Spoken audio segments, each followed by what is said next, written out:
terutama nomor satu mentor saya, walaupun profesor tidak umurnya nggak jauh dari saya bilang udah jadi ayah saya, karena ketika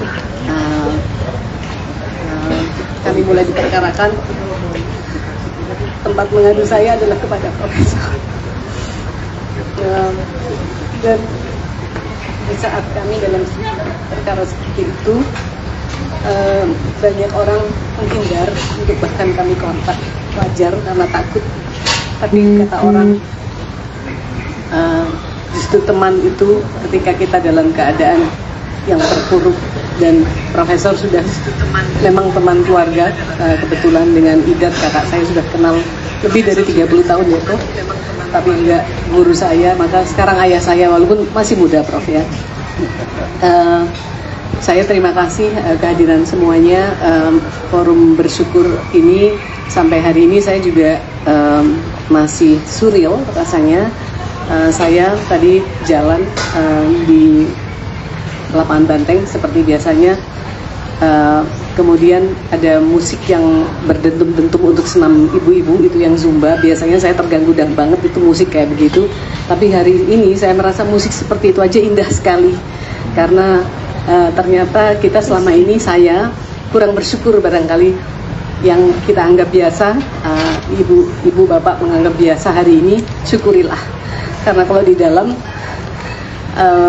kita malam-malam lewatkan at the darkest night itu berat.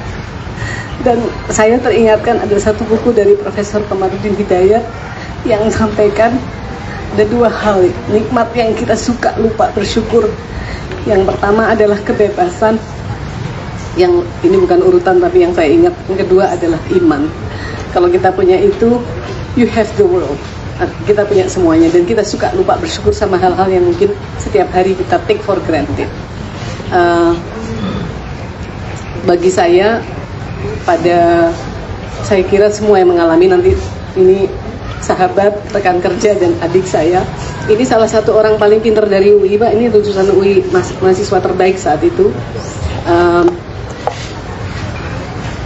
Nanti akan cerita, tapi bagi saya ada momen-momen di mana saya kira, mohon dimaafkan sebagai manusia, saya questioning ke Allah, kenapa ya saya diginiin banget.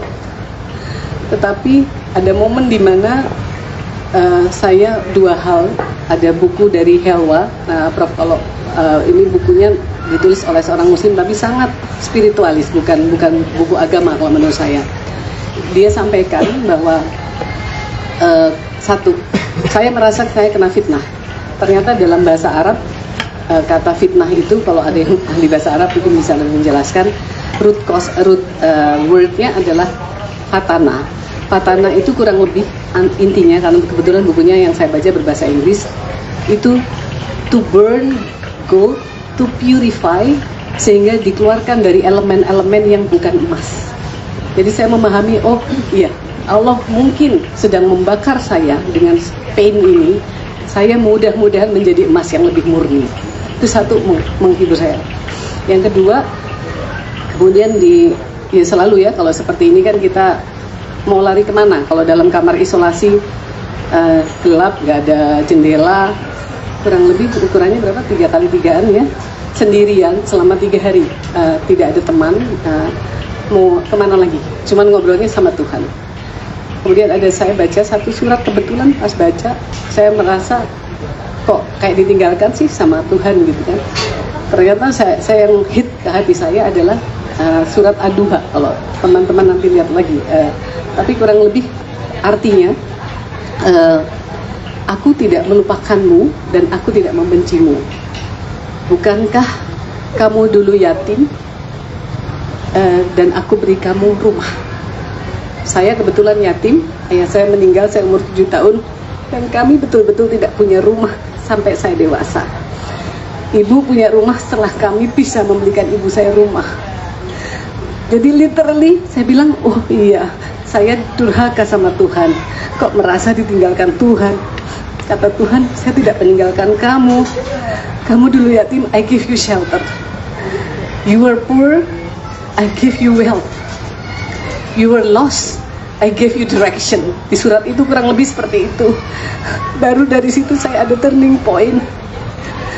Tadi Kang Lukis cerita antara harapan, memupuk harapan, tapi juga antara hope dengan hopelessness. Tapi itulah saya kira ujian manusia paling tinggi gitu. Antara katanya suruh berharap terus, tapi kalau nggak datang-datang sih Gusti Allah.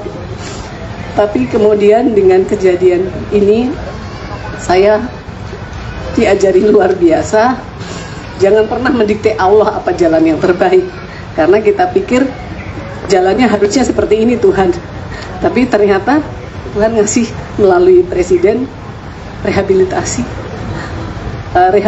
yang saya pahami dari tingkatan abolisi, gerasi, amnesti adalah yang tertinggi.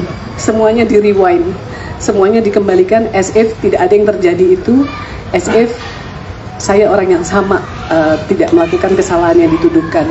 Dan pelajarannya kan ketika Tuhan berkehendak, dalam satu klik berubah seluruh rekening saya sampai hari ini masih diblokir, suami saya, anak saya.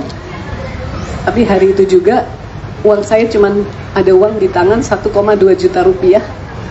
Tiba-tiba ada temen yang ngasih, anak buah yang saya tahu gajinya juga berapa, ngasih 5 juta. Ini buat makan, buat belanja sementara. Ada yang ngirim minyak, ada yang ngirim mie, ada yang ngirim telur. Itu kan ternyata tanpa uang saya masih bisa makan, tanpa uang saya. Kemudian tapi juga buat saya perjalanan spiritualnya setelah ini tiba-tiba Presiden memberikan melalui tangan beliau karunia Allah melalui Presiden, dibalikan juga dalam waktu yang saya juga tidak tahu. Mohon maaf kawan-kawan, Bapak Ibu kalau saya masih kelihatan emosional. Baru kemarin kami masih hidup di penjara dan sekarang sudah berada di udara bebas. Saya bersyukur luar biasa. Terima kasih Prof. I owe you my life.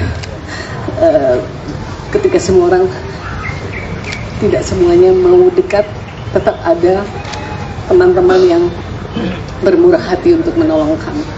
Saya kira itu dulu, tapi sekali lagi saya banyak yang belum kenal dengan Bapak Ibu, tapi saya kira kita punya value yang sama, bahwa kita semua mimpi tanah tempat kita lahir ini menjadi baik setiap harinya. Terima kasih. Assalamualaikum warahmatullahi wabarakatuh.